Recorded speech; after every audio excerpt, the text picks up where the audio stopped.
So, Mark Twain said that war talk with a soldier who's been to war is always interesting. Moon talk with a poet who's never been to the moon is always dull. And I was thinking yesterday, we were talking about Alex Jones being banned off all the social media sites. And I'm listening to everybody talk about it, and I suddenly realized most of these people have no idea how the internet works. Most of us have no idea how the internet works. But here at the Daily Wire, we have one of the very few human beings actually I call him a human being, you know what I mean, though, walking around who actually understands how the internet works. And, we don't have the God King on too often because the human sacrifice is messy and expensive to get him to actually descend.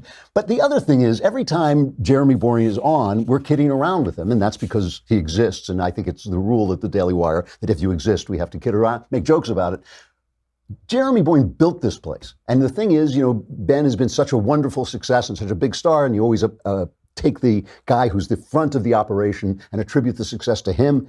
But this place sprang out of Jeremy's head. And when you listen to Jeremy talk about the internet, you suddenly think like, oh, there's somebody who actually knows what's going on the internet. So I thought I would bring him on and let him share a little bit of his knowledge with you and not talk about soccer for 10 minutes. So Jeremy Boring, the God King of the Daily Wire. Not that you're absolutely right about soccer, but, So what happened is I got a text message this morning from my assistant saying, Drew wants to have you on the show. Absolutely no details as to what we might be discussing. And so I did a lot of reading about soccer this morning. I wrote some good jokes.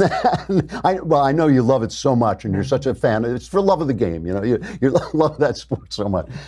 Here's the thing. We're watching Alex Jones, and I know you feel virtually the same way about Alex Jones I do. The guy is vile. We're not defending Alex Jones. It has nothing to do with him.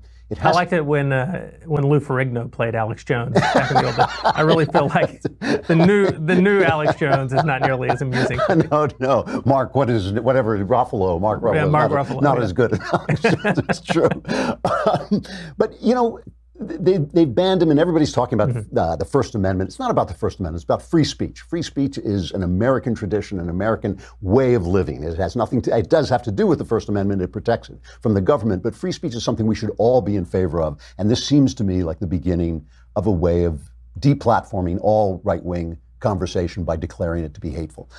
Yeah, I feel like when people say things, if you've been tracking this conversation on social media over the last handful of days, it seems like there's a divide, especially on the right, between those who say it's a First Amendment issue and those who say that it's the right of private companies to determine what goes on their platforms. But actually, neither one of those is wholly accurate.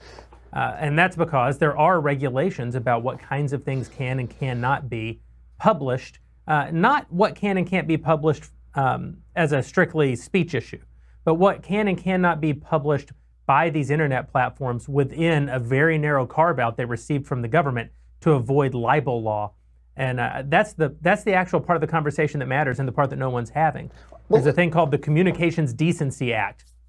And the way it works, basically, think about it this way. If you write something in one of your books that's wholly inaccurate, and let's say it defames someone, your publisher has an obligation to catch that before they publish the book. It's why in traditional newsrooms you have fact checkers who work diligently, traditionally, I don't know what they do for a living now, but fact checkers who make sure that the things that are in articles are true. It's because once you publish that as a publishing organization, you bear liability for whatever libel takes place.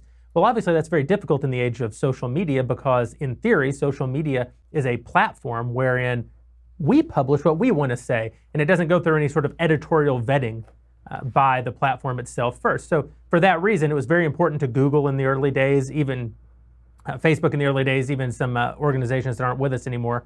This goes back to the pretty early days of the internet, to make sure that they weren't considered publishers who had editorial responsibility and therefore liability for libel and slander and defamation and harassment, and instead be viewed only as communication platforms. So for example, you write something bad in a book, it's untrue, your publisher publishes it, they get sued rightly for slander or libel. You say something libelous or slanderous to me over the telephone, well, no one can sue AT&T. AT&T has absolutely no obligation to vet for those sorts of things because they're not publishing, they're not making editorial decisions, they're only a communication platform. So basically, what Section 230 of the Communications Decency Act says is that Google and Facebook and Twitter and all these social platforms are considered communication platforms like AT&T, not publishers with an editorial voice like the New York Times or whoever publishes your schlock. Because that is the important thing. We're using them to communicate with each other. They are not telling us what to. So have they got any right to regulate us at all? I mean, have they got any? Oh, yeah. There's, in fact, that very same Section 230 of the Communications Decency Act gives them a lot of latitude to make sure that there's not obscene or harassing or violent kinds of communications that happen on their platforms. For obvious reasons, we all want them to be able to filter out, direct threats against other people. Right. The problem is the reason that they were given this latitude in the first place was on the premise that they were going to be open forums for open political discourse. So we gave them the right to avoid libel lawsuits because they're not editorial, except to the extent that they're making sure that we're not threatening each other or, we can say bad things about each other. We can even say untrue things about each other. We can't say, like, I'm going to crack your skull, or they can take that down. What these platforms are basically saying now is, no. The same authority that we have to make sure there's no violence on our platform should also give us the right to make sure there's nothing that we don't like at all on our platforms. And what people like Senator Ted Cruz and others are saying is, well, no, we only gave you the protection in the first place because the idea is that this is an open area where people can freely discuss their views and not be subject to your editorial. If you're going to have editorial oversight, if you're going to decide what kind of opinions are okay and not okay, we should be able to sue you for libel. You're making editorial decisions. Now think about what that means for these platforms with billion-plus users all saying all manner of untrue things about specific individuals all the time. They would never survive the wave of lawsuits that would come their way if they actually were treated as publishers, which they should be if they're going to make decisions editorially about guys like Alex Jones. I have not heard, first of all, I haven't heard anybody else talking about this, and I've been listening to everybody talking about it. The other thing is this, the distinction, people keep saying they're a private company, as if it's like a bakery where, Are these private companies? Well, they're private insofar as they're not public companies. They're not state-owned companies, of course. But they're not private companies, they're publicly traded companies. Mark Zuckerberg doesn't own Facebook. He owns a disproportionate amount of Facebook, but he made a decision to take Facebook to public markets and allow other people to own large portions of Facebook so that he could have multi-billion-dollar windfalls. And it's a little disingenuous for these guys to want all the benefits that come along with not being privately owned, and then only when they're being asked to actually give any mind whatsoever to people who disagree with them, many of whom, by the way, own shares in their company, only then do they say, no, we're privately owned. Well, yeah, those days are long gone, buddy. Back when Facebook was a wholly owned product of Zuckerberg's brain, I agree. You should be able to do whatever Mark Zuckerberg wants. Now he has obligations not only to his customers, but to his shareholders.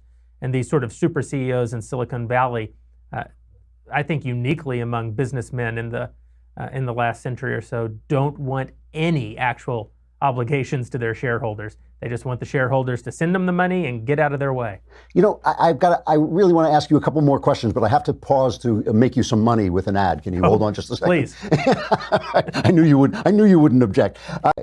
So now they've taken Alex Jones off every platform that he's got, except Twitter, which and good for them, good for him. I mean, he seems to have, what is Jack? Is that what he calls at Jack? He seems to have some propensity to respond to people's outrage and to people's feeling of unfairness.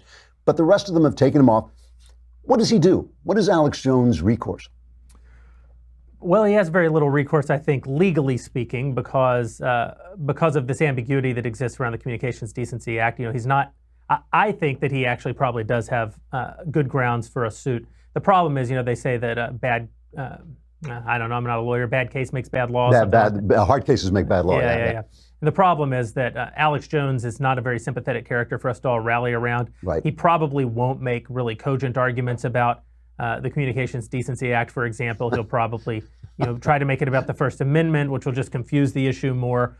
Or he'll say that George Bush is actually behind banning him from social media, which is just going to be pretty deplorable to me. So, what does he do from a legal point of view? I don't know. What does he do from a business point of view? Well, this is why it's not strictly speaking a First Amendment issue, right? Because there are a lot of places where Alex Jones can still publish is video content. He hasn't been banned from the public square. He hasn't been sort of blacklisted from existence. He hasn't been Soviet-style, erased from history. He has websites. He has servers. He's going to do just fine. His radio show, I'm sure, is going to actually boost because of this. Because when the left really attacks someone, the right tends to rally around them, even if it's distasteful to them. So I think in the short term he'll probably see gains. In the long term, though, if you can't play on these platforms, you can't win in American culture today. I mean, the truth is, there's never been anything in the history of the world like the existence of Google, which owns YouTube, and Facebook for basically they control the flow of almost all information in almost all countries in the world anymore. So in the long run, I do think this deals a huge blow to Alex Jones. So that's my last question, then I'll let you go because I know the ceiling starts to cave in if you're not actually running the place. Is there, I mean, we complain about all these things, but we never build them. The right is not building Twitter, it's not building YouTube and Google. Is there some way we can do that? Is there some way we can strike back over the long term? It's a challenge because we have a tendency on the right when we do try to build something like this to ghettoize. So, if we built a conservative Facebook, well, automatically now you've gone from a platform with 1 billion people engaging to a platform with, if you're super successful, a handful of million people. You'll never actually influence culture. And people won't want to engage in it over time because their other pals aren't there. I mean, the truth is, other than you and me, most human beings don't select all of their friends on the basis of political leanings. Most people actually sleep through the night on those Bowl and Branch sheets. They don't have these dirty, dirty consciences like you and I do. So I think it's a real problem if we ghettoize. And the other problem is, even if conservatives do build things like this, they quickly lose control of them because institutions naturally over time become left, right? I mean, it's the nature of an institution to become left. People on the left like to decry big business as, the Republican Party is in the pockets of big business. But of course, almost every big business is a major tool of the left in any sort of culture war. Sure. Because they want to be broadly appealing, and they know the people who cry the loudest when you appear to take sides are on the left. The people who are going to protest outside your stores are on the left. The people who are going to throw rocks through your windows are on the left. The people who are going to boycott you are on the left. So, risk-averse large corporations tend to become left-wing over time. So I don't know. I think it's a real challenge. Could we build the technology? Well, that's the other problem. It's not a bootstrap your way to YouTube world anymore. The Wild West of the internet is over. It's a multi-$100 million play to scale. It's not necessarily to build, but to scale one of these platforms. You can't scale it if you're only talking to, a handful of million hardcore political activists. It's a real challenge. I don't know what the answer to it is. Jeremy Boring, God King of the Daily Wire. Thanks a lot. That was really fascinating. I appreciate it. Thanks. Yep. Thanks for having me. Okay. This is the thing. I was listening all day yesterday. I was reading about this, and for the last 3 days, and nobody's talking about this because nobody really understands what the internet is. And I have been in rooms with Jeremy where he's talking to some multi-millionaire trying to raise funds or trying to get interest in what he's doing. And this is literally true. He'll be talking to these guys, and most people have that kind of money or older. And Jeremy will be saying, well, we're going to, be on Facebook. And they'll say, Facebook? Nobody uses Facebook. That's what he's up against.